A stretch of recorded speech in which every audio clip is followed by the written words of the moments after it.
2025 sudah saatnya kita ngonten.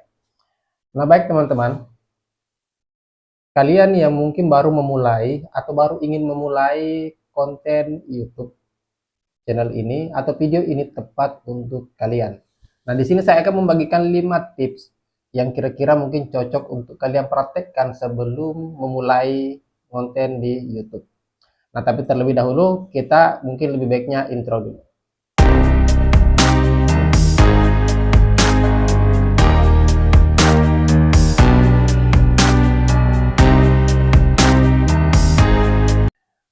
Assalamualaikum warahmatullahi wabarakatuh, sahabat-sahabat YouTubers pemula. Jadi sahabat-sahabat, disclaimer dulu bahwa tips yang ingin saya bagikan ini adalah pengalaman pribadi selama saya konten di YouTube. Jadi eh, ini adalah channel baru yang saya buat khusus membahas soal tips, kemudian mungkin tutorial dan lain sebagainya tentang dunia YouTube. Tapi sebelumnya saya sudah punya beberapa channel, ya. Saya kelola kurang lebih 6 channel dan 3 channel itu sudah monetisasi. Dan kali ini saya membuat channel yang baru seperti ini. Nah, jadi ini adalah pengalaman pribadi, mungkin saja cocok untuk kalian, mungkin saja tidak cocok dengan kalian. Nah, tapi paling tidak tips ini atau 5 tips ini sudah saya praktekkan dan kemudian itu berhasil. Nah, apa saja? Kita simak satu persatu ya. Yang pertama tentunya teman-teman harus membuat akun YouTube terlebih dahulu. Nah, saya percaya teman-teman yang menonton video ini tentu sudah memiliki akun YouTube. Pertanyaannya, apakah akun YouTube teman-teman itu sudah diedit sedemikian rupa untuk dijadikan sebagai ladang kita untuk membranding channel YouTube kita? Karena ada beberapa hal yang perlu untuk kita siapkan sebelum kita memulai konten. Apa saja itu? Yang paling tentunya adalah kita harus punya brandingannya dulu, nama channelnya dulu. Teman-teman ingin menggunakan nama pribadi atau mungkin punya istilah lain yang ingin digunakan. Saya kasih contoh seperti ini. Misalnya teman-teman namanya adalah Ardi, tapi jenis kontennya adalah mancing misalnya. Nah, apa sih istilah-istilah atau nama-nama channel-channel soal mancing itu? Biasanya orang pakai istilah kata fishing atau misalnya pakai kata angler dan lain sebagainya. Cenderung orang-orang seperti itu tidak menggunakan lagi nama pribadinya sebagai nama channel, tapi menggunakan apa namanya, jenis kontennya diambil sebagai rujukan nama channelnya. Nah, ngerti kan? Sama dengan konten misalnya kayak konten vlog. Nah, cenderung orang tidak menggunakan lagi nama pribadinya sebagai nama channel, tapi menggunakan brandingan lain yang terfokus tentang tema kontennya. Misalnya vlog tentang apa dan lain sebagainya. Biasanya di nama channelnya itu diberikan istilah vlog itu. Nah, pertanyaannya, apa pentingnya istilah-istilah seperti itu dalam apa namanya, menentukan nama channel itu? Nah, gini, di YouTube itu teman-teman, jadi orang itu dikelompokkan sesuai dengan minat dan kemudian kesukaannya di dalam YouTube itu sendiri. Teman-teman mungkin tidak sadar bahwa apa yang setiap hari kalian dapatkan di beranda kalian di YouTube itu sesuai dengan yang sering kalian nonton, yang sering kalian cari dalam pencarian kalian di YouTube. Misalnya kalian hobinya mancing, tentu video-video yang akan disajikan dalam beranda kalian karena kalian suka mencari video-video tentang mancing dan lain sebagainya, yang setiap hari muncul di beranda kalian pasti tentang mancing itu, gitu kan? Begitu juga misalnya dengan brandingan itu. Brandingan itu tentu akan mencirikan tentang jenis konten apa yang kita buat. Walaupun tidak semua orang akan melakukan seperti itu. Banyak juga channel-channel yang menggunakan nama pribadinya dia sebagai identitas nama channelnya. Jadi itu opsional, teman-teman silahkan memilih mau menggunakan istilah atau apa namanya, simbol tertentu yang menggambarkan tema konten kalian atau menggunakan nama pribadi kalian, itu bebas. Itu yang jadi itu salah satu tipsnya. Yang kedua adalah teman-teman minimal punya foto profil. Yang banyak tuh yang punya akun YouTube karena misalnya baru ingin memulai konten di YouTube, baru mau serius di YouTube, tapi belum punya profilnya. Nah, di sini saya ingin memberikan tips. Ya, kalau untuk persoalan pembuatan profil ini sebenarnya opsional juga. Teman-teman mau menggunakan foto pribadi kalian itu bebas, bisa. Mau pakai foto keluarga juga bisa. Tapi bisa juga kita menggunakan logo khusus untuk menggambarkan channel itu. Seperti misalnya channel yang saya buat ini. Saya tidak menggunakan foto pribadi saya, tidak menggunakan foto keluarga, tapi menggunakan logo khusus yang menggambarkan channel yang sedang saya jalankan. Teman-teman bisa membuat logo itu di Canva, ya. Mau Canva gratis, mau Canva Pro, ya itu bebas. Nanti kalian cari saja di Canva itu dengan kalimat pencarian adalah logo YouTube misalnya. Itu nanti silakan di scroll saja, itu banyak pilihannya di situ, dan silakan kalian pilih salah satunya yang sesuai dengan minat kalian. Nanti mungkin saya akan buatkan tutorial khusus untuk pembuatan logo YouTube itu, tapi di video yang lain ya.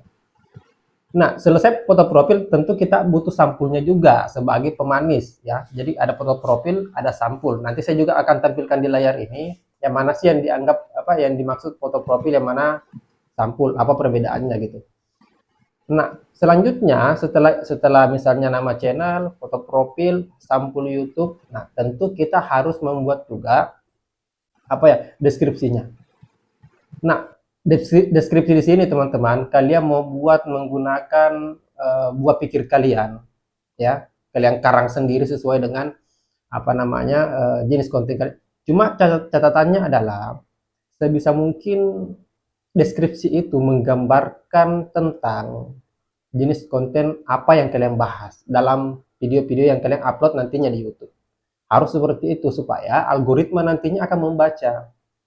Misalnya kalian kontennya adalah masak, ya semua pembahasan dalam deskripsi channel kalian itu sudah harus terarah. Nah, walaupun di dalam deskripsi channel ini nanti terbatas ya, tidak bisa kita seenaknya memberikan deskripsi yang sangat panjang, itu nanti dibatasi berapa karakter, berapa jumlah kata yang bisa kita buat di dalam pembuatan deskripsi itu. Nanti silakan kalian buat saja untuk melengkapi itu semua. Nanti bisa juga diberikan misalnya ajakan untuk subscribe atau diberikan hashtag dan lain sebagainya di situ. Simpelnya adalah kalian bisa menggunakan apa namanya ChatGPT untuk membuatkan deskripsi sesuai dengan jenis konten kalian. Itu simpelnya seperti itu. Nah, itu sudah selesai teman-teman. Itu baru tips pertama ya. Kita mengelola dulu akun YouTube kita. Ketika itu sudah selesai, barulah kemudian kita melangkah ke tips yang kedua.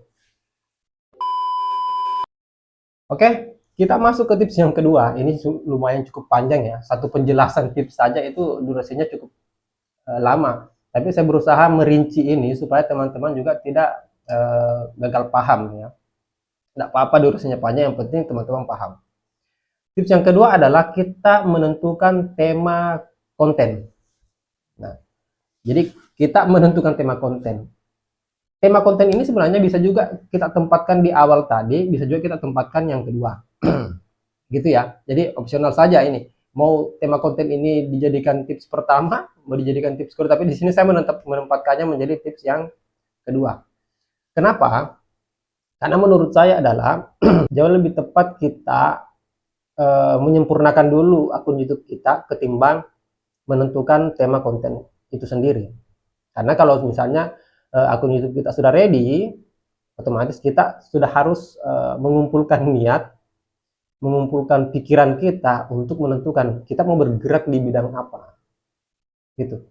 Kenapa itu penting? Karena menurut saya adalah YouTube ini butuh orang-orang yang konsisten. Jadi tema konten ini penting. Misalnya teman-teman kecenderungannya adalah saya minatnya misalnya gamers ya, main game. Jenis game apapun itu ya, mau game PUBG misalnya, atau Free Fire misalnya, atau Mobile Legend misalnya, atau mungkin kalian adalah seorang apa ya, konten kreator yang bergerak di bidang dakwah. Tidak apa-apa, tidak masalah. Tapi kita harus tentukan di awal. Kenapa? Karena ketika kita sudah menentukan tema konten itu, maka seterusnya harus sesuai dengan jenis konten itu. Tidak bisa kita campur. Kalau teman-teman punya minat lain soal jenis konten yang lain, silahkan buat channel yang kedua, ketiga, atau keempat, seperti yang saya lakukan juga seperti itu. Nah, tema konten ini harus apa ya, harus memang tidak membebani kalian. Jangan menentukan tema konten yang justru membuat kalian waktunya itu terbuang sia-sia. Atau misalnya kalian menyiksa diri, kalian mau ambil konten mancing misalnya, tapi kalian adalah orang yang kerja, setiap harinya kerja. Mungkin kalian free di hari Minggu saja. Berarti konten kalian dalam seminggu itu hanya satu kali dalam seminggu. Karena pasti kalian free-nya di hari Minggu saja. Kalau saya sih sarannya adalah mengambil jenis konten yang kalian bisa upload per harinya. Atau setiap hari kalian bisa upload satu video per hari. Itu sebisa mungkin seperti itu. Itu saran ya. Nah, itu tips yang kedua, jadi menentukan tema konten. Baik teman-teman, kita masuk di tips yang ketiga. Tips yang ketiga apa sih? Yang kedua tadi kita sudah bahas, kita sudah menentukan tema konten. Nah, ketika kita sudah menentukan tema konten itu, otomatis kita harus punya rujukan. Rujukan itu apa sih maksudnya? Rujukan itu adalah kita harus punya role modelnya. Kita mau seperti apa sih konten itu? Misalnya kalian mau buat konten soal mancing, otomatis kita harus melakukan riset. Makanya tips ketiga ini adalah melakukan riset channel. Melakukan riset channel.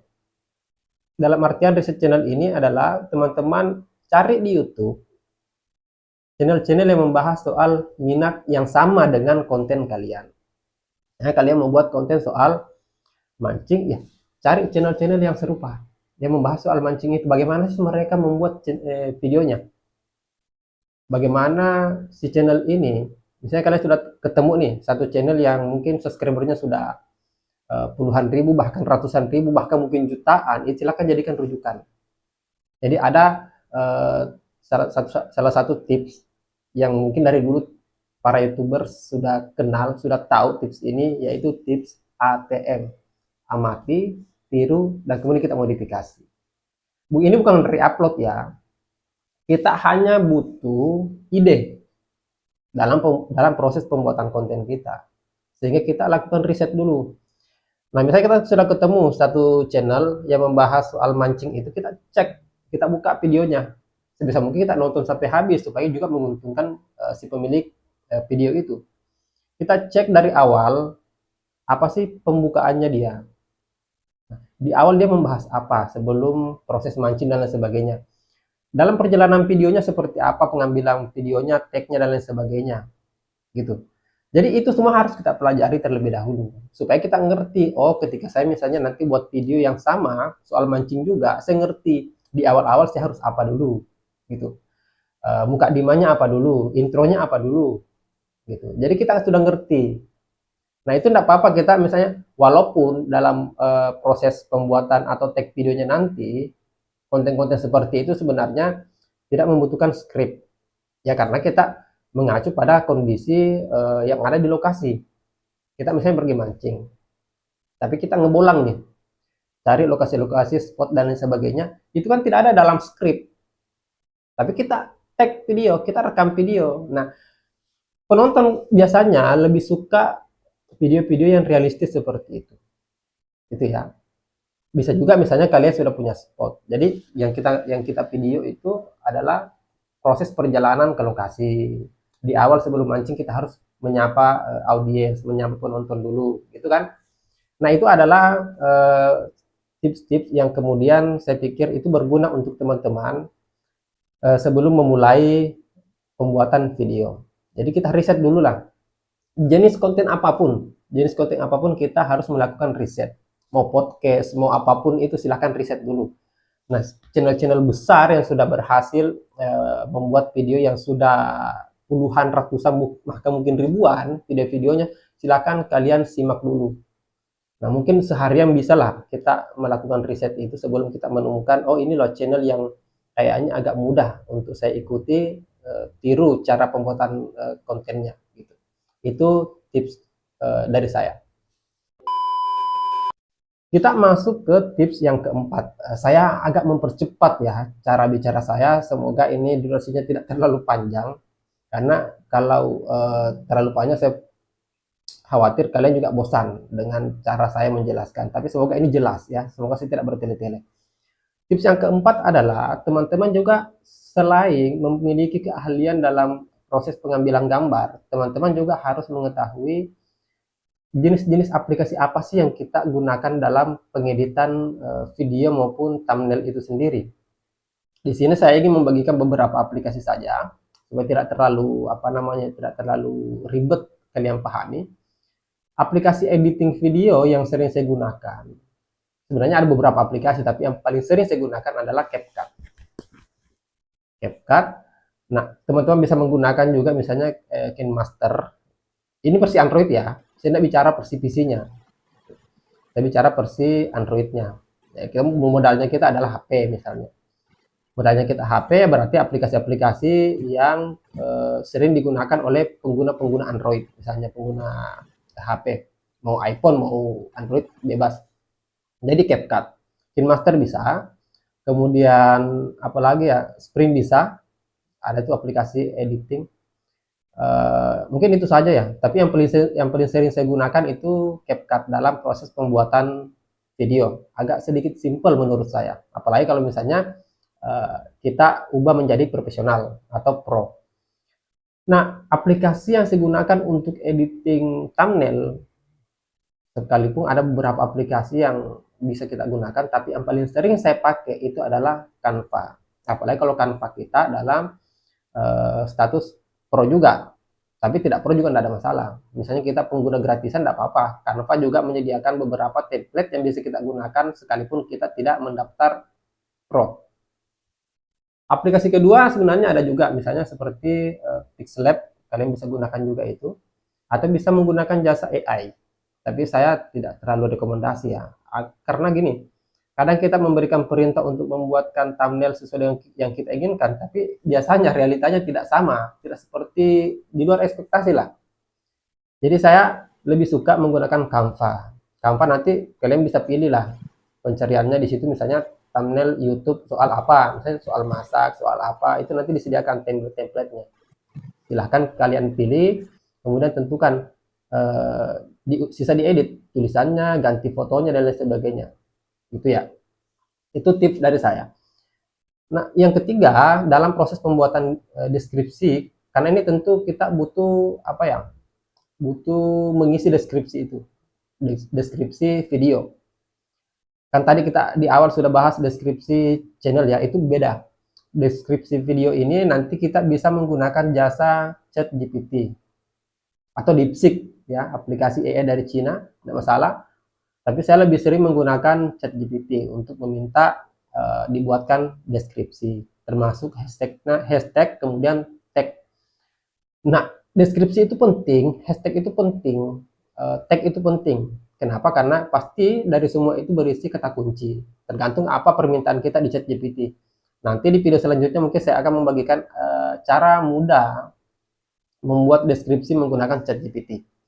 Nah, tapi ini opsional juga. Teman-teman mungkin lebih enak membuat deskripsi dari hasil pikiran kalian, itu bebas, silahkan, tidak masalah.